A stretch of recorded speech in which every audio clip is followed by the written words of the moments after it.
I would teach somebody the process of defining what you are seeking. Because I think if they're going to be an apprentice, they're going to start climbing the ladder. And I think what happens a lot of times is that people climb ladders only to get to the top, realizing that the ladders were leaning up against the wrong wall. Yep. And I think the most important thing we could all do at a young age is determine what wall do we want our ladders leaning up against. From there, if there's something that I've been successful at, it is climbing those rungs. And the goals that I've set forth for myself, I've been incredibly intentional about arranging my time and efforts to be able to achieve those goals. We are here because we know the outcomes in our lives are within our control. That taking absolute ownership of how we eat, sleep, train, think, and connect with each other is how we'll optimize our health and happiness. That chasing excellence is how we grab hold of what is possible. Our mission is to live on the run, always chasing, never stopping. Hello and welcome back to another episode of Chasing Excellence. How you doing, Ben?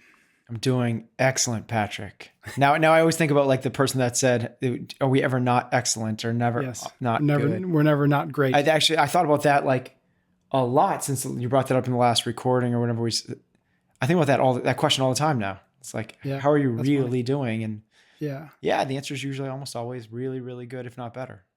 Yeah, we actually recorded an episode in advance, so that won't come out for a bit. But okay. All good. There we go. There you go. So nobody knows what we're talking about, but there we go. They will. I'm doing very, very well. Thanks for asking, Patrick. I'm happy to hear that, my friend. Today we're returning to HopperTalk. HopperTalk for us is relatively new. I think this is the fourth one that we've done. And HopperTalk is our excuse to, not that we don't usually have fun, but our excuse to have kind of a bit of random fun and pick each other's brain about topics that we definitely don't usually talk about other than the occasional CrossFit related one. So as we have for the last couple of times, I'll ask a question. We'll kind of bounce back and forth on how we would answer it and see if we have any fights. We haven't had any fights yet. We generally agree with each other on things, but we'll see how today goes. First question we have: if you could choose to stay a certain age forever, what age would it be? I'll let you go first. Okay. So I'm 44 right now, and I think you have to put some like disclaimers around what this means, because because otherwise, if you don't put like, here's the thing is like, I think you have to be like, you're staying at that physicality and maturity level and knowledge and wisdom base forever. Because otherwise, otherwise you go like, I'll be 22, like a peak of my physicality, and just gain more and more wisdom as you go. But that's what I'm gonna say is like, no. So it's like, so this is kind of like for you, it's like a Groundhog Day type. Yeah. So you stay the same wisdom, knowledge, all that, but you're in the same like from a physical health standpoint. So I would, and I'm 44 right now, and also I say that everyone around you stays the same age. So I put on a lot of. So I would choose 47 or 48. Oh, so future.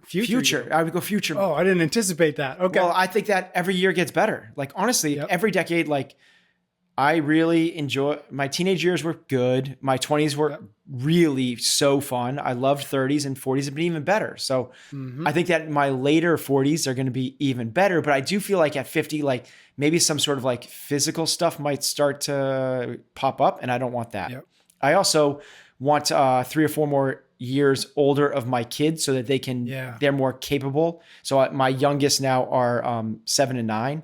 So them being like, 11 and 13, I think it'd just be dope. Like young enough that they like still want to ski with me and do the stuff with me, but not so old that they want to like go hang out with their friends on a Saturday night. So I would choose like that, 47 or 48, future Ben.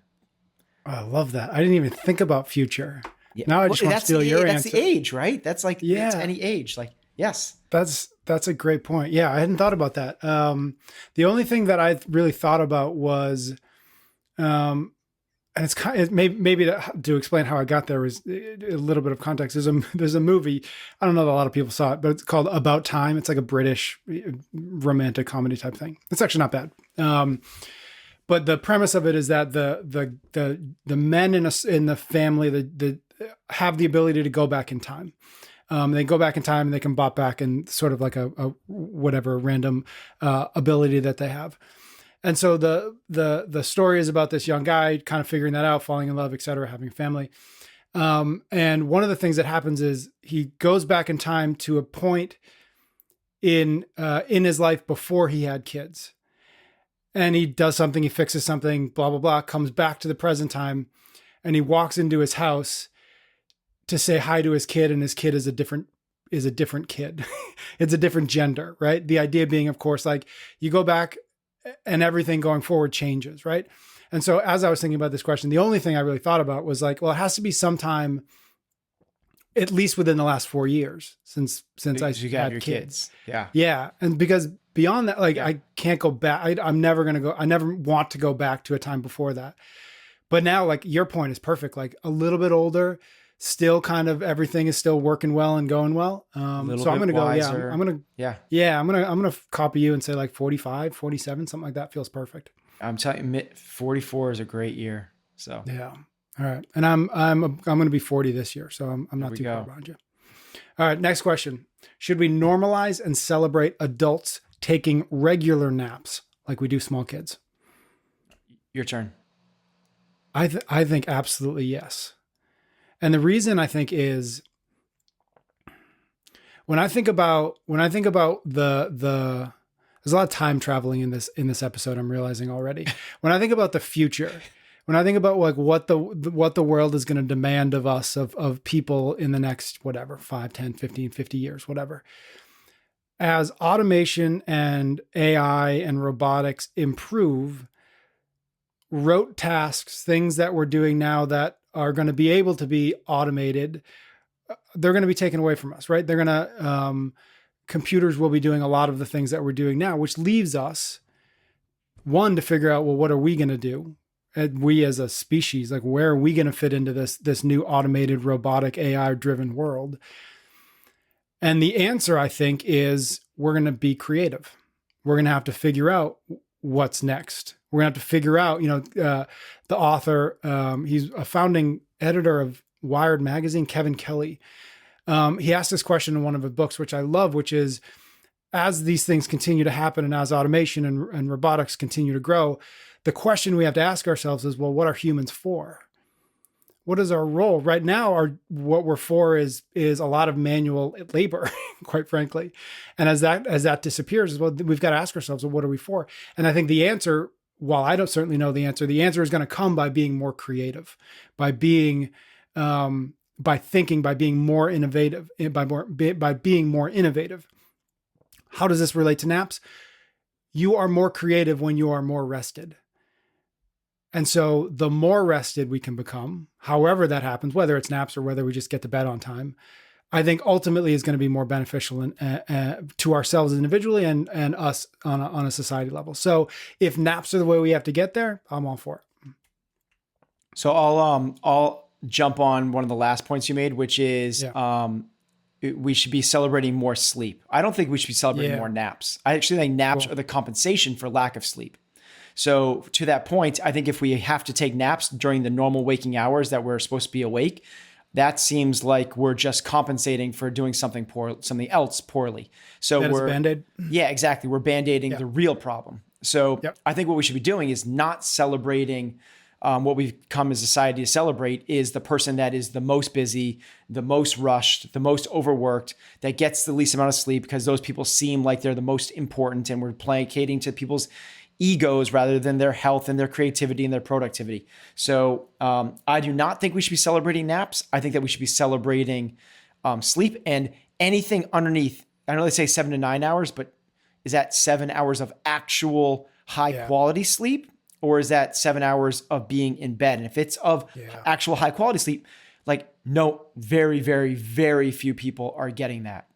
Yeah. So I think we should be making 10 hours of sleep the norm. And that should be like almost like a default, just like brushing your teeth, just like eating your vegetables, just like looking both ways before you cross the street. That's what we should be celebrating. Yeah. Do you track sleep at all? Like with a device of any kind? Yeah, I use Whoop, and then I track it. I track every day that in my track. Everyone that listens to the podcast knows I track things every day. I write down every day I get over 7 hours. I give myself a check. Yep. And that's 7 hours of actual sleep. That's 7 hours of Whoop actual sleep. So got it. Usually that equates to over 8 hours in bed. So it's almost like you lose an hour of like disturbances and getting up and peeing, and just like how long did it take you to actually fall asleep? How much time do you, so it's actual 7 hours of actual sleep. Yeah. Stephen Kotler's written that before, and he was the first person. I mean, it makes sense, but he was the first person I saw to say it, which is that if you want 8 hours, be in bed for 9 hours. If you want 8 hours of sleep, be in bed for 9 hours. Yep. And what's interesting about it, and you're right. And the reason I asked about the devices, because I use a Fitbit, and when I started doing that, I was always really surprised at the difference between like, well, I was in bed at X and I got up then. That's before I'd be like, I got 8 hours of sleep or whatever. But when you actually look at it, and obviously kids affected, but like even just a good night of sleep, you still realize, oh yeah, no, I was tossing and turning. I wasn't quite asleep. Right. So you've got to recognize that being in bed is not the same as being asleep. Absolutely. Yes. Next question. Would you rather travel 100 years forward or 100 years back in time? You go. Yeah. 100 years forward. Like no question whatsoever. Yeah. So I am, at heart an optimist. And I believe that the future is gonna be brighter than the past. And if, I'm also like so interested in the unknown. And like the past is just like going back and watching a movie you've already watched. I'd be so much more interested in watching a movie I haven't seen yet. And now there's some downsides to that, in that like I don't want to, because it's 100 years, it makes sense to me, because I would then go and actually now that I'm kind of rethinking this, I also don't want to know my own future. And I think if I was to travel 100 years and like go, and be in California, that's what I would want to do. I don't want to travel 100 years forward and like see my household, and like what's going on, like what are my children like at that point? I don't want to know that stuff. But if it's just like see where society and humanity are 100 years past or 100 years forward, for sure 100 years forward. Yeah. Yeah, I think I agree with you for all those reasons. I like your point about it not being dropping into your own life, but just getting a sense of what does the world look like now? Yeah. I think I'm with you. I think that 100 years from now is going to be so different than what it is today that it's going to be mind blowing. And I think that here's like it's going to be mind blowing. Absolutely. So think about like just like the trajectory of humanity, like what's actually happened. So, from like Adam and Eve, or we crawled out of the ponds and became like, nothing really changed that much until like the agricultural revolution. Like we just were like, we were constantly like foraging for fruits and veggies and hunting game. And we lived in our very small tribes. That was like, and nothing changed until we like settled down and grew our own crops and we domesticated animals. And all of a sudden, because of that, and that was like hundreds of thousands of years. Like, I mean, on the timeline, that's hundreds of thousands of years, if not longer. And then just in the course of a few thousand years from agricultural, we then had the next big thing, which was like the Industrial Revolution, where now something can move faster than a horse, where you could travel around the world. And then all of a sudden, like we went from that to the Technological Revolution. And like these revolutions happened like 100,000 years apart, 10,000 years apart, couple hundred, to like now it's getting closer and closer and closer. And now the one that's going to change it all is this technological revolution, because technology builds technology. Yep. It's not like we figured out farming, which did have a massive, in terms of like, I don't want to underplay how important that was, because in terms of, but a lot of bad came from that, like sanitation issues, because we had cities for the first time, people didn't know how to do that. I think that this is the cusp of something incredibly massive. I think we're at the bottom of the hockey stick in terms of, as you said, us as a species right now. It'd be so cool to see what 100 years from now looks like, which we might. Yeah. We might. Somebody out there listening could No, younger folk. I know we have a lot of yeah. teens out there. Possible. Next question. Should the lottery be illegal? I think it's your turn. My turn? Oh man, I think yes. And I think the reason yes is because it feels to me like, so what is the purpose of the lottery? At least as I understand it. And I certainly have never actually looked into this, but my layman's understanding of the lottery is that it raises revenues for states, for municipalities, for whatever, right? To build roads, bridges, etc. That to me feels like a very cop out way of doing it. Yeah. It would strike, because what is it? It's a transfer of wealth from the rich to the poor, because who's playing the lottery I don't want to overgeneralize, but who's going to play the lottery? It's the people who feel like the lottery is going to be their ticket to a life that they can't reach, by any other means necessary, at least any other means that they feel. And so, yeah, we should fix bridges. We should fix roads. We should build better schools. I think we should do that by making sure that everybody pays the taxes they're supposed to pay, instead of making their corporations held in Ireland so they don't have to pay federal taxes or something absurd. So to me, it just feels like it's a stopgap. It's a Band-Aid to what would actually be helpful, which is like everybody just generally paying their own fair share. I agree with you on all of those cases. I don't think it should be illegal. Maybe illegal is too strong. Just because it's like prohibition. Like, just because it's not good for you, just because it's not good for society, doesn't mean it should be illegal. Because I think you're going to cause more problems then all people do is they have underground illegal gambling or lotteries. Yeah. So and if it's going to be legalized in casinos or other forms of fashion, like, why would we not want to do it in a way that could create revenue for the state? Yep, that's true. All right. Maybe not illegal. Maybe stick to your guns, Patrick. You say not as necessary. How about that? All right, I'm sticking with them. Next question. Maybe regulated, or you can't spend. You can only buy one lottery ticket a day or something. Yeah, maybe. If you were given 1,000 acres of land, what would you do with it? So it depends on where it was. If it was in the desert, if it was in the rainforest, or there. But generally, let's assume that it's like a useful place. Like, you can do something with it. Okay. So generally, what I would do is I would do two things. I think I would preserve it. Mm-hmm. So I would take care of it and basically do next to nothing with it. Allow people to use it in a really low impact manner. And then I would create some sort of sustainable farming that is actually helping CO2 emissions and healthy agriculture and all the good things that come from, cycling crops with top crops and all the rest. But that's the two things I would do. I'd let people, imagine like some sort of like real, like a nature preserve with paths that people could go experience it. And then I would create some sort of sustainable farm and or something that we've talked about before, which is like a retreat health oasis type thing. Maybe all three of those combined. Yeah, that's true. I was just going to ask you a question, but I forget what it is, because you got me excited about that last thing. The first thing I think about here is one, yes, like if it's in the middle of the desert, that's not particularly helpful. But the second thing, that like literally the immediate thing I thought after that is I have no idea how big 1,000 acres is. Well, I kind of want to Google 1,000 acres. So I know how big 10 acres is. Okay. I can't, but I don't like, that's too big of a jump for me to do the multiplication to figure out how big that is. Yeah. I think it'd be miles.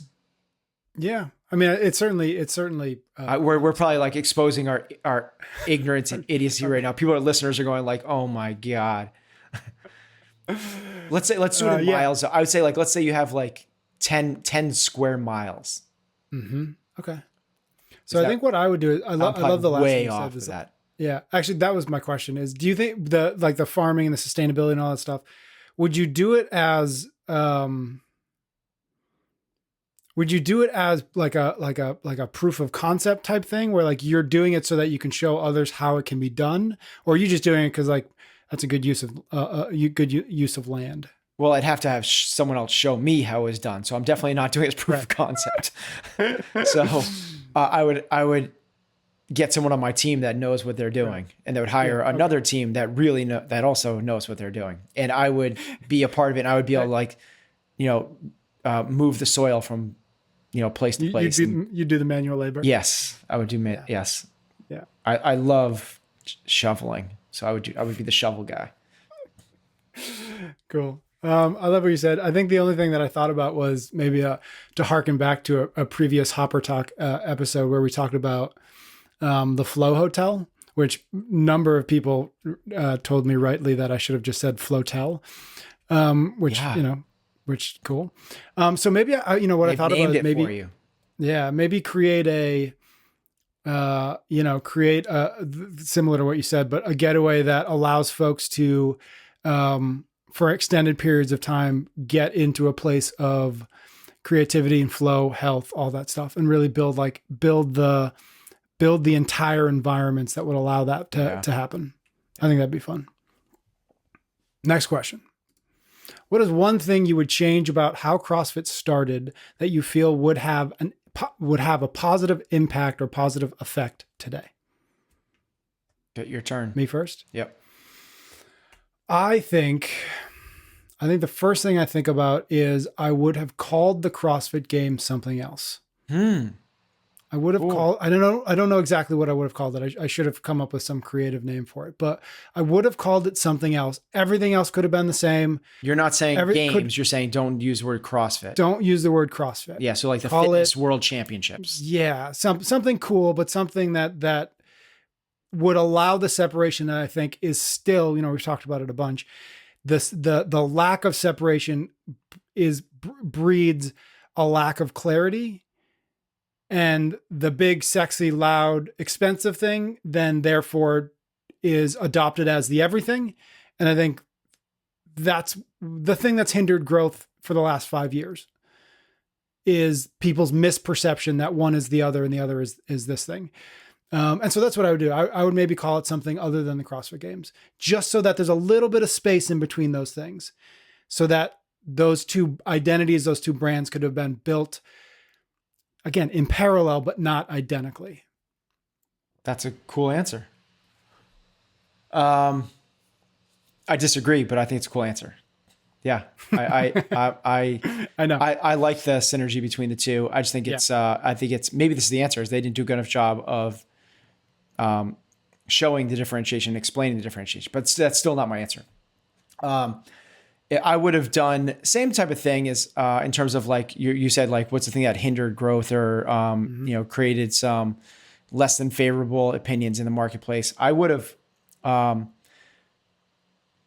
don't know how to do this, but this is what I would have going back in hindsight, is created some sort of vetting process or hierarchy for affiliates. So just like we have level 1, 2, 3, 4 for trainers, having levels 1, 2, 3, 4 for affiliates. I think that's one of the biggest thing that's holding us back is people that go and experience a CrossFit and you don't know it from anything else. And that's CrossFit to you. And unlike you go into any other sort of franchise, I'm not saying franchise it. I think it's cool that they're letting people run the business how they want to.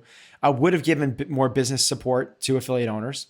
And I would have created some sort of hierarchical system where, let's say if you're a level 1 trainer, you can coach CrossFit, but you can't call it CrossFit yet. You can use the methodology, you can train people. So it'll allow people like me, when I started this, I wasn't going to open up a gym, but I wanted to train people part-time, be able to use the CrossFit methodology. I could do that. And then so on and so on. And once you become a level 3 coach or a level 4 coach, then you can open up an affiliate, or then you can call your affiliate powered by CrossFit or CrossFit ... If they had done that, yes, it would have slowed the growth on the onset because you wouldn't have as many affiliate owners, but the brand name, imagine if only people owning CrossFits right now were level 4 trainers, which by the way, there's like 100 of them in the world. Yep. So level 4 trainers, level 1, you basically, it proves that you have a heartbeat and you're not you paid attention for a 2-day course.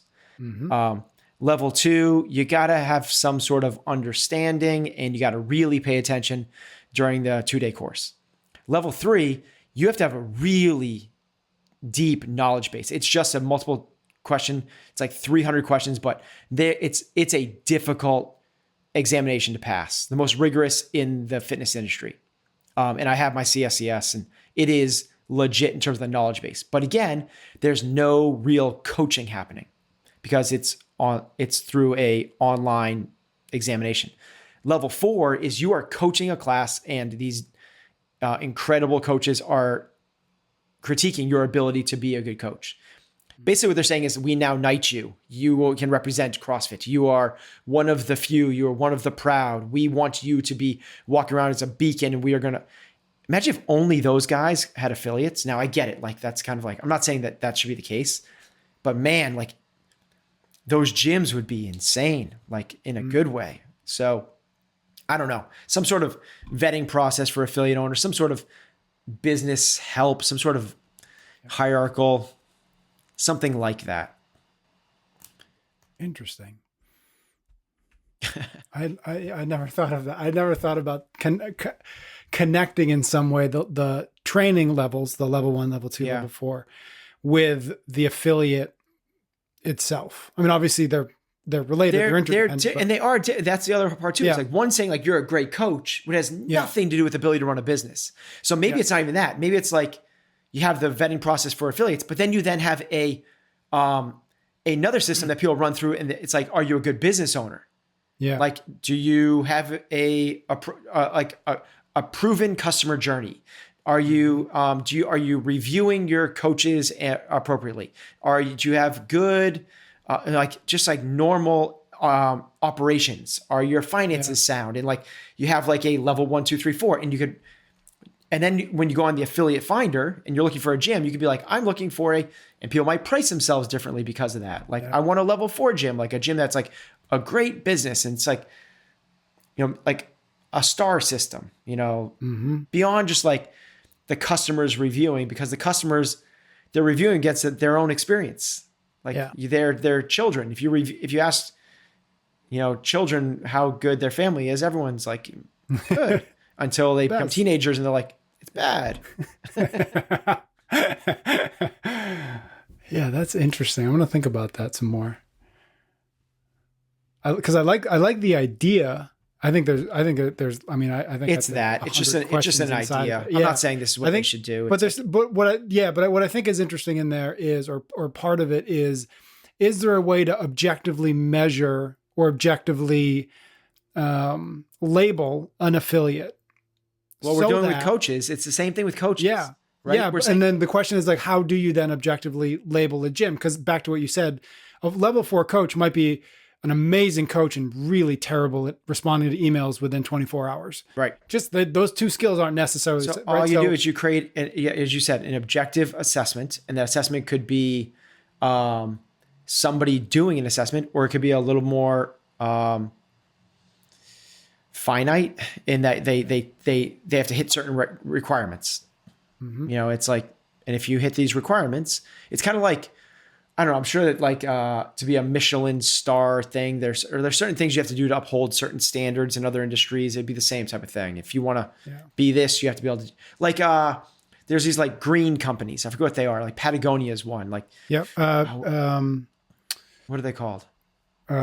B Corps. B Corps. Thank you. Yes. So to be it's the same thing. To be a B Corp, you have to do. You have to be able to. You have to do these 30 points to be a B Corp. Yep. Well, if you do these 30 things, you're this CrossFit gym. You're interesting. And you could, I think that some sort of like little. And what would happen there is what's not going to happen. I should say what I would think would happen is that it's not necessarily that the market's going to be like, I'm only going to B Corps. It's that people strive for it, and people like business owners, they want to do it anyway. So it just raised the bar on its own. Yeah.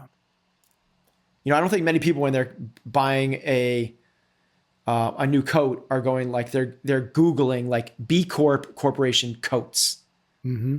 But because it's a thing, those corporations are aspiring for it because it's a worthy cause. It might be the same thing. And it's also on a brand level, it is, there are people out there who like Patagonia for what Patagonia stands for. Yep. And it just so happens that what Patagonia stands for is similar to or in line with the B Corp idea. And I think that's part of an identity thing that quite honestly, like if there was a level 4 affiliate, there are lots of people out there who believe themselves to be the kinds of people who only pay for the nicest things. Right? They drive a Tesla, they have the latest iPhone the second it comes out, et cetera. They would pick because that's who I am. I'm the kind of person who when given 3 options, I'm going to figure out, well, what is the best and how do we ascribe best? A lot of times it's by price. Well, if that's the most expensive, that must be the best. And that's where I go to. So I think that's interesting. And then maybe just to wrap this up so we don't make this whole episode about it, even though it would be fun. I wonder if there's also not an element of like mystery shoppers involved. Yeah, absolutely. Where you don't know, but like you could be, you could work for CrossFit HQ. Let's just say they're the ones doing it. You become a member of a gym for 3 months. You don't say anything. You just go, you just become a member. And the process is you go through and you are there looking for certain things. And are they there? Are they they're 5-star or 2-star, right? And then maybe that's one way to figure out where an affiliate is. All right. Moving on, even though that's fun and I could talk about it all day. What life skills are rarely taught but extremely useful? You go. Personal finances. Oh, so good. Yeah, it's just period. Yep. Agreed. Yeah, I'm going to leave it at that. Yep, I agree with that. I think my answer would be, this is probably not going to come as a surprise, but my answer would be the skill of asking questions. I think is wildly useful and never taught. And to some degree, it's related to the ability to have an interesting conversation and to listen actively, to go back and forth, to not one up people. Like, we've talked about that a lot. Just the ability to, and for me specifically, the asking of questions actually harkens back to what I said earlier, which is, what are humans for? Well, I don't know, but creativity and innovation and curiosity are the way we're going to get there. Asking questions is how you do it. And so if you can learn how to ask questions instead of give answers, if you can learn how to put yourself in the position of a student more than the perception of ourselves that we have as experts on anything, I think that it only is additive to life when you start to recognize the power of questions to figure out what might be next. Yeah, I like where you're going with that. It kind of bleeds into, like, I like if we take this as a skill, like what you're basically saying is like almost like just like the growth mindset in general, right? Yeah, it's like that's true. Just that as a skill, like just that whole thing of like, if that was taught, man, that like, it's rarely taught, but it's probably one of the most valuable skills you got. If you have that, then like that's a bigger umbrella than personal finances or asking the right questions. Right. Because you lead to those things if you start from the same, you start from that growth mindset place. Yeah, that's true. I like that. Cool. If you could witness any past, present, or if you could witness any event, past, present, or future, what would it be? I told you there's lots of time traveling in this episode. All right, you're up. This one actually stumped me a little bit. I'm not sure I have a good answer.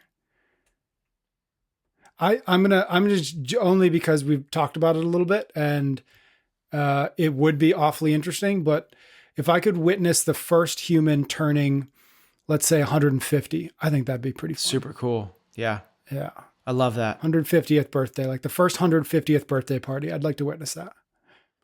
I'm going to, so it's so interesting is you passed me these questions a couple of days ago, and this is the one that I socialized with my friends and family. I asked Chandler, I asked Katrin, I asked my son, I asked a whole bunch of people, Pete, my business, a whole bunch of people this question. And every single person named a date in the past, except for you and my answer, which is so interesting. It was without hesitation. Nobody talked about future. And my answer would be the first contact with other life forms. Oh, I thought about that too. Yeah. So like, because it's going to happen. Like at some point, like it's going to happen. There's whatever is. I'm not an astronomer. I don't know stuff. But there's the guesstimates are that there's like 100,000 potential other Earths out there. and, you know, with that could harbor life. And just like the moment that happens, like man, that'd just be like a really kind of, for better or for worse almost. Even if it's for worse, like even if they come in like Independence Day style, like it still would be so freaking exciting. And not that I'm hoping for that, but like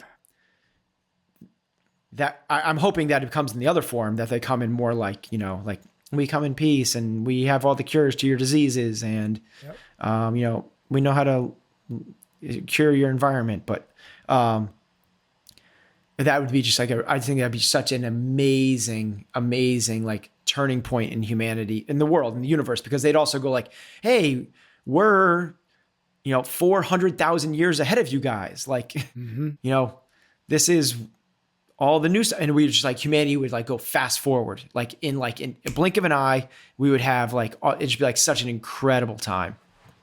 Yeah. And I'm like, I'm kind of like, I think like the optimist. Like, I just think that the future is gonna be brighter. So like, I would want to go to the future to see that. I don't want to read the history books of the past. But some of the people like, so like, here's some of the, like Chandler. Yeah, I was going to ask you, yeah. He wanted to be there. Chandler and my son Jonah are both like music people, and like filmies. Filmies, is that a thing? Like no, movie people. Chandler said to be in the studio for the recording of Twist and Shout when John Lennon loses his voice with the Beatles and they just kind of go crazy. Okay.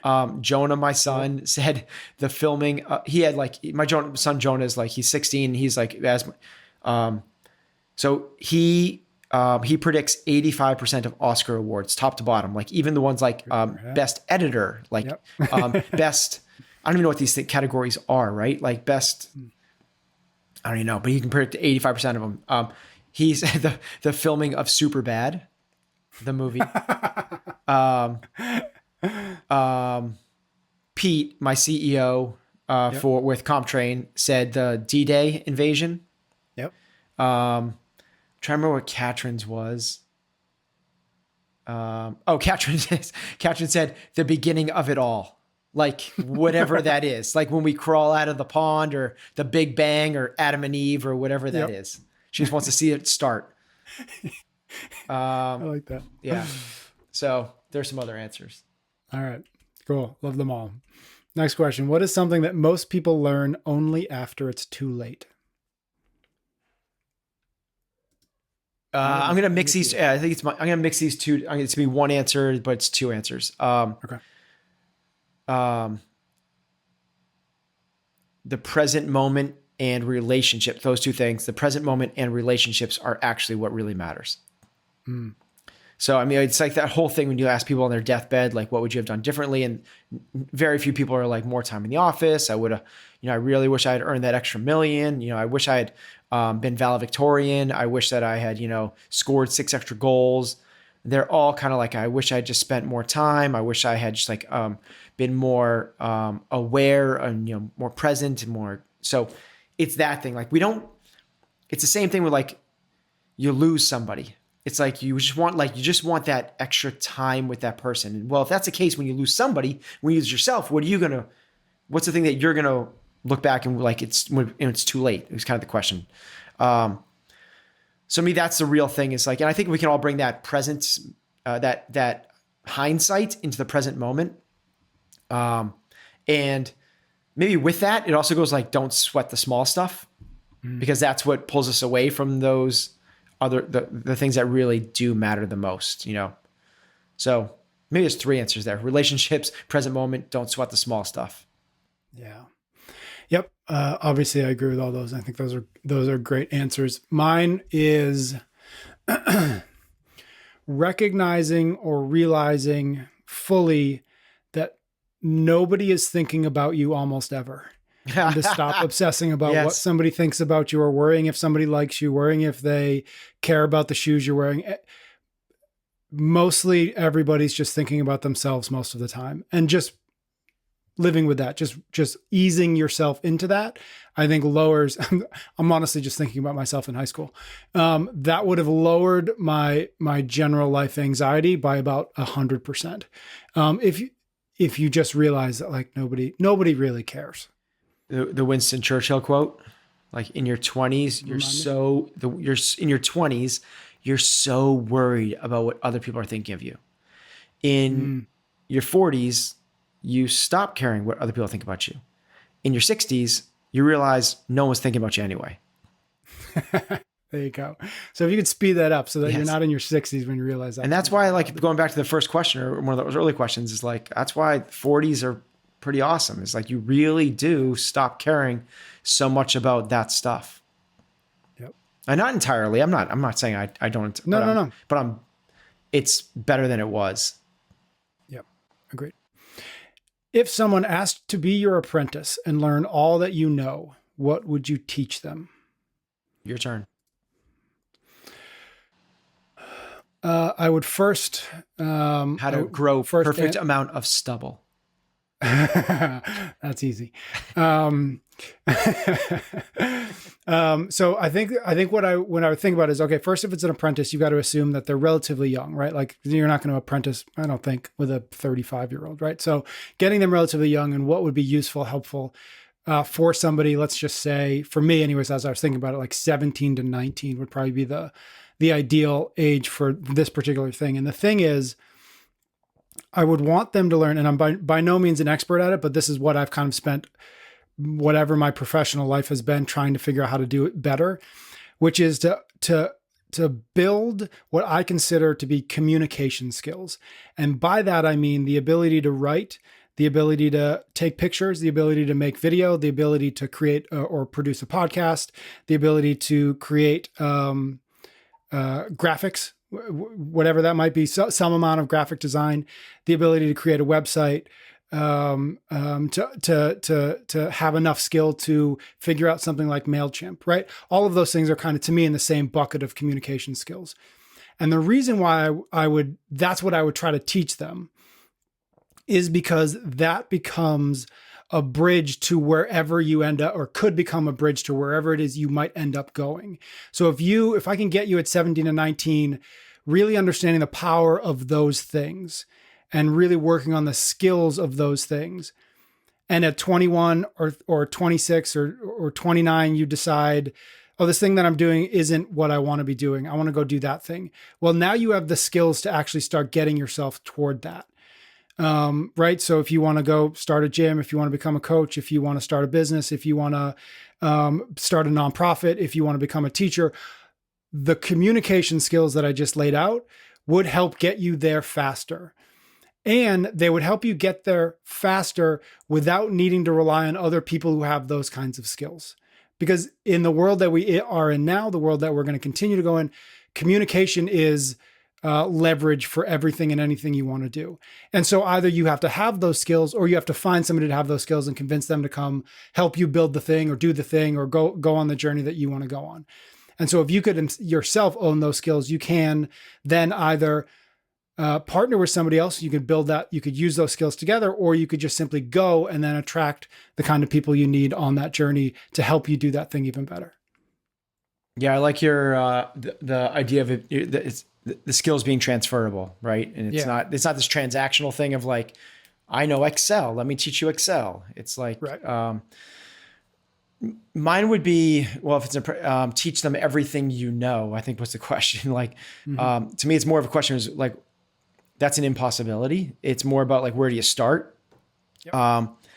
And I think, and it's also like, what's your skill set? So like, if they're coming to apprentice with you, like, what's your skill set?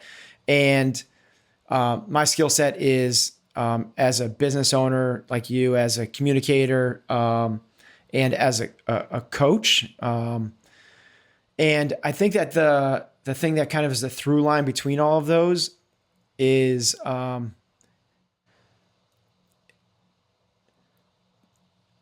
being really clear about what it is that you're chasing. What I would do is teach somebody how to spend the process, I would teach somebody the process of defining what you are seeking. Because I think if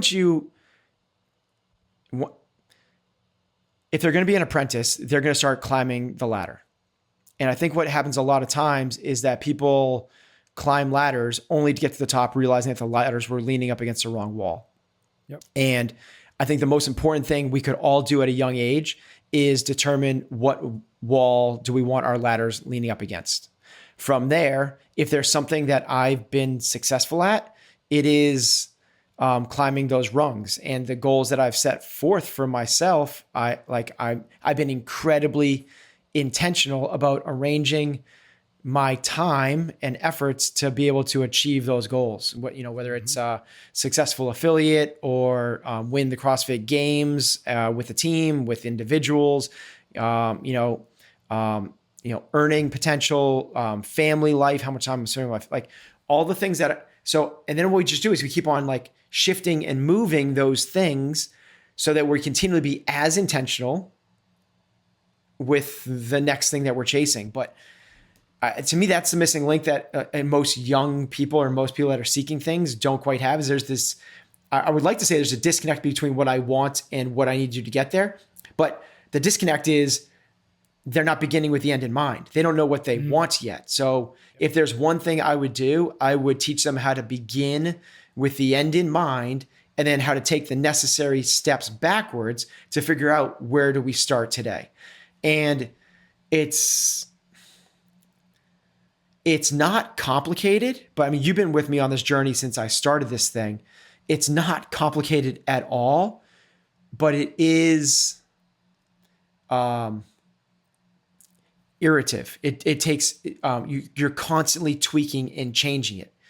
Yeah. And once you figure out that process of how to constantly tweak, you can kind of set your mind. I don't want to like,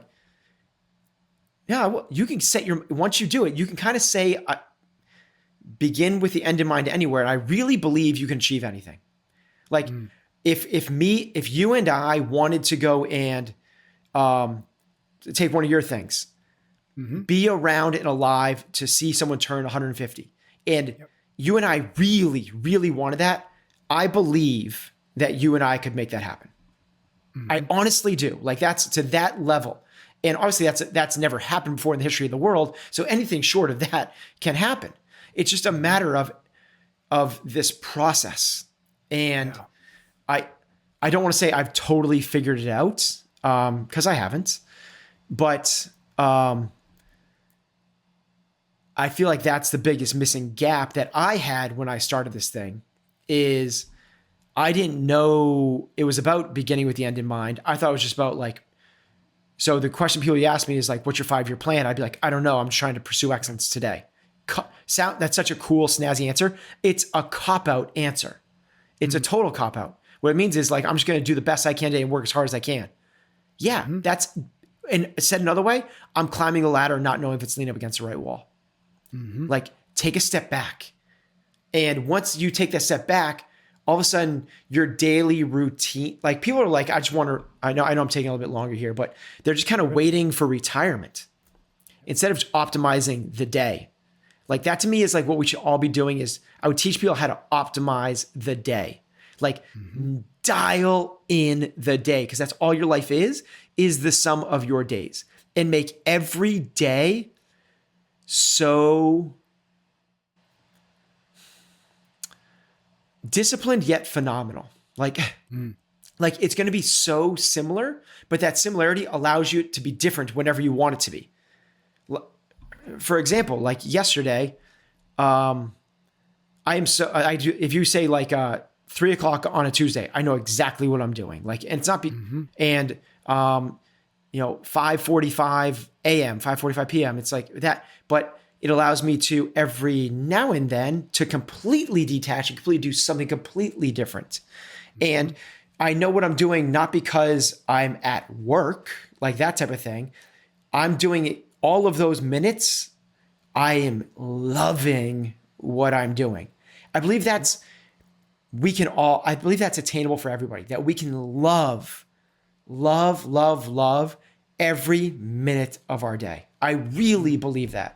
And if you're doing that and you're my apprentice, I feel like we're playing with house money after that. Yeah. Again, similar to what I said, that becomes the that becomes a bridge skill to wherever you end up, right? As long as you have that in your pocket, as long as you've got that as the foundation, wherever you go, you can get there. Yeah. So I think what most people do is they go like, well, I want to, when I retire, I want to buy a boat and go fishing in the Gulf of Mexico. And what they do is they'll just do anything they need to. They work 3 jobs between now and then to make that dream happen. That's the exact opposite of what I'm talking about. Yep. What I'm talking about is like, what's the optimal day look like, and how are you going to try to get to that today, like closer to that today, not push off the dream and sacrifice today for that dream. Love that. We've already put a pin in the idea of maybe doing an episode on designing your life or designing your day. So I don't. I think we can keep talking about this, but I think. Let's save that for its own episode, because I think clearly there's lots there.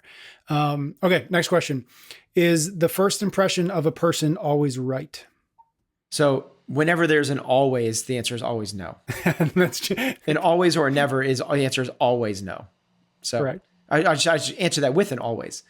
You did, which I thought was actually intentional and ironic. Yeah. How about if is the first impression of a person usually right? That's a much better question. I would say this is so subjective, but I would say no, it's not. I'm just not a big fan at all of first impressions. Interesting. I think that I'm a fan of learning and trust, both of which take time. Yeah. So I just really don't like first impressions. And I'm even more so against when you haven't met someone yet and somebody tells you about them. That's the worst possible. Like, yeah, that's like a secondhand first impression. Yeah, that's the worst. Like, here's my interpretation of this person. Yeah. Like, that's the worst of that. So yeah, so the answer for me that is no. Yeah. Interesting. I like what's embedded in there is your answer gives room for growth. Right, gives room for that individual, let's say, to grow into something maybe that they aren't today, and I think that that's valuable and worth thinking about. When I saw this question, or when I think about this question, what I think about is that is the first impression always, or is the first impression of a person usually right?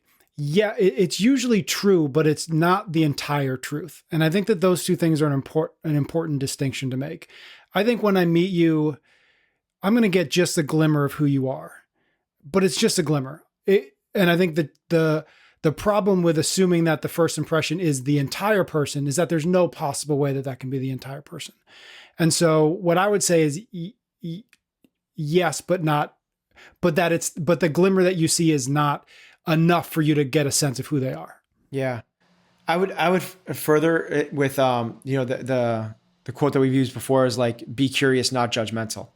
It's like, it's so easy to like, meet someone and go up and label and then create a story and a narrative in our own head, which is our own ego fueling itself. And instead, like, realize, so, I mean, we've talked about this. We're both parents of young kids. It's so easy. I mean, it would be so easy to imagine if I saw you in the grocery store with your kid at your worst moment, and me to like create a story in my head of who you are and who you are as a parent. When that's not who you are. You're just having one bad moment. And then vice versa, you see you at your very, very best moment. And it's like, that's also not who you are. Right. It's like, I just think that there's this, the room for growth. They're like, don't judge. I learned a lot of that from my wife, Heather. She's so good at like, I think it was like in the movie Jackass or something like that, they put a bassinet on top of the car and with a baby in it and then drive around and feel freaking, she's like, and I'm watching that with her and she's like, they shouldn't judge. I'm like, that's pretty bad. That's pretty bad. I might judge that one. She's like, bad things happen. There. Bad things happen. It's like, you're pretty forgiving, but yeah. I love that. All right. We got 2 more questions. Should student athletes at big name schools be paid? You? I'll go. Okay. I don't know. That's the answer to that. Now, if I had to take a stance on it, without knowing, so I've heard mixed things on this. I've heard that the economics are not what we think the economics are, and that there's really only 10 schools in the country that actually make money off their sports programs. I'm going to assume that that's not true, and it's just what we kind of assume as a general knowledge of, like, Alabama and Texas and USC, and these schools make hundreds of millions of dollars off just their football program alone. If that's the Here's my answer. If it is a disproportionate profitable business, then yes. If it's not, then no. That's my answer. So the answer is, I don't know the economics, the truth of it. So I mean, that's my answer to that.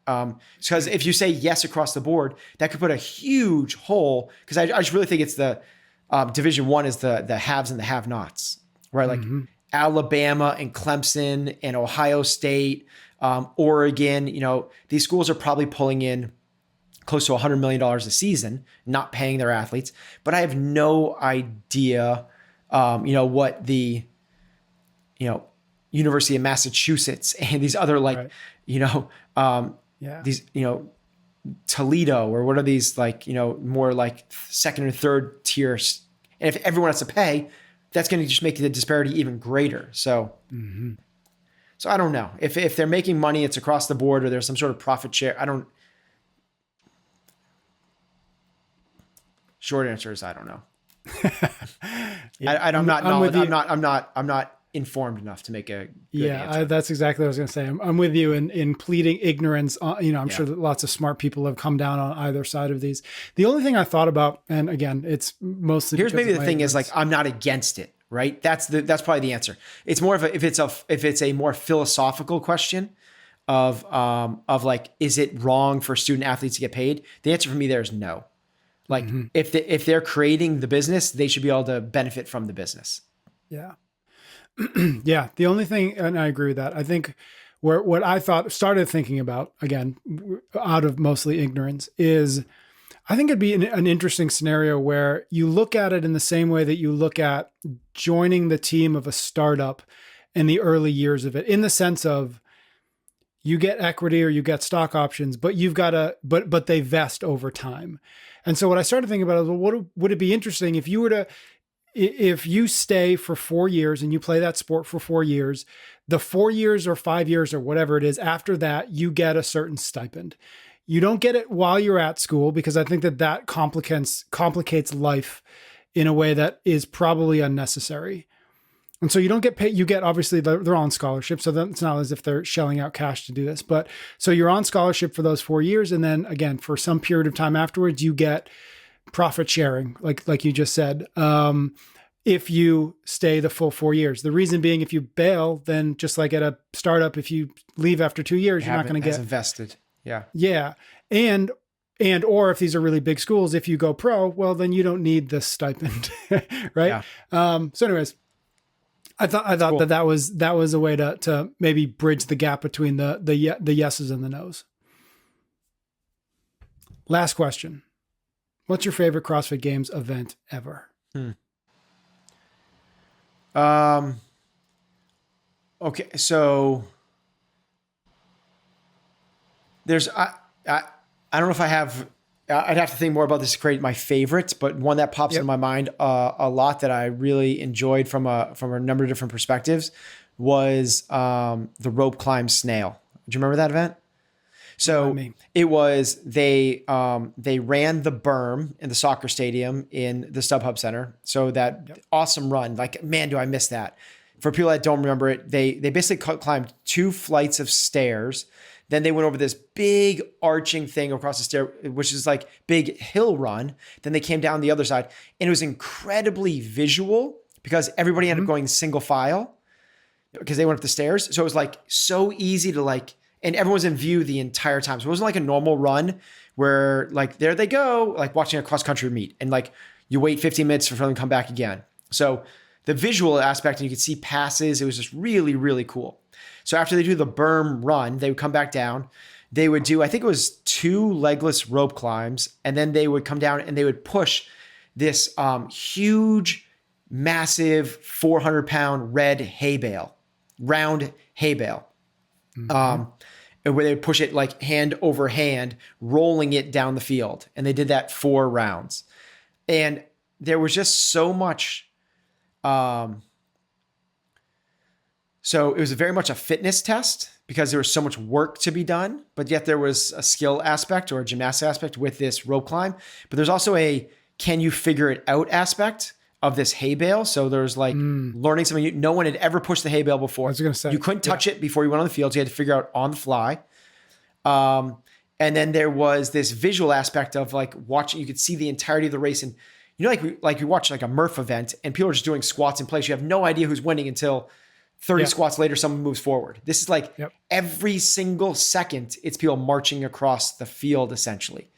And it was such a visual aspect. And then the third part of it was, that was the first year I think that Katrin won the games. And it was, or maybe it was their second year. It was the second year. So 2016, so she had, right? Yeah. So she had just won the games and she was trying to repeat, and she repeated the second time. And, she just competed so well. She started off in like 9th place in her heat and moved up to like 2nd or something like that. So it was like this comeback. She paced it perfectly. Everyone else died. And it was just an incredibly exciting, cool spectator event, cool event to watch. And I really do miss that soccer stadium, because now in Madison, when they do the running events, they leave the stadium, right? And they disappear for 2.5 minutes until they come back, and you're like, and here they come, and just like you just have no idea what's going on. Whereas that event, it was like it was just really cool. The run became, as exciting, or the most exciting part, where now the run is a throwaway. Right. I love that. Mine would be, I don't know if I have a specific event. Maybe I do. But what I think about immediately is 2010, the first year at the StubHub. Is that what it's called now? What was it originally? It was it was the StubHub. Now it's the Home Depot Center. Home Depot. Or the other way around. No, sorry. Whatever it was. Yeah, but you're right. No, it was the Home Depot, and now it's the StubHub. Okay. I don't know. And so back in 2010, first year it was there, I was still doing a lot of filming for CrossFit HQ. It was before CrossFit was, a media juggernaut and had hundreds of people running around with cameras. And so I had a very privileged position to just quite literally be on the floor with my little camera for the entirety of the 2010 games. And I remember the 2 events that really stick out. They were both, I don't think they were the same night, but they were both kind of that evening event in the tennis stadium, which was, for folks who remember it, like that was kind of like a magical, fun, intimate experience. And so the 2 events that I think I'm getting the same year, but getting them right in terms of that they were the same year. And correct me if I'm wrong, but Amanda, the first time we saw Amanda. That was the first event ever at the StubHub Center. Yep. Okay. And then the wheelbarrow, where they scaled the wall, brought the sandbags up and down. They repeated that. They've done that twice now. You're right, they have. And the first year, I think was 2010. I think Heather, I'm doing those years, Heather right? was, it was. I remember that. Yep. Heather did the wheelbarrow one, did really, really well. Yeah. And so those 2 stick out to me as just being like, there was just the sense in the stadium of like, this is the beginning of something interesting. Yeah. This is fun. This isn't a bunch of athletes running around in the dirt in California. This is real. Like this could become something. And for me, it was also like, I get to be here and and I'm friends with half these people and this is what I get paid to do. And so like that whole kind of magical elixir of the thing, when I really think about like my favorite events, they're almost more about me than anything else, but that's what I think about. Yeah. Cool. Love that. I'm a man. That was fun. That was HopperTalk. Thank you to everybody out there listening. Let us know if you like these episodes. I think this is the 4th one. So far, we've had good response, good reaction to them. So we'll keep going every once in a while, assuming people like them. Thank you for your ratings and your reviews. We'll be back next week for another episode of Chasing Excellence. You can get every episode of Chasing Excellence wherever you listen to your podcasts or on YouTube. Until next time, thank you for listening.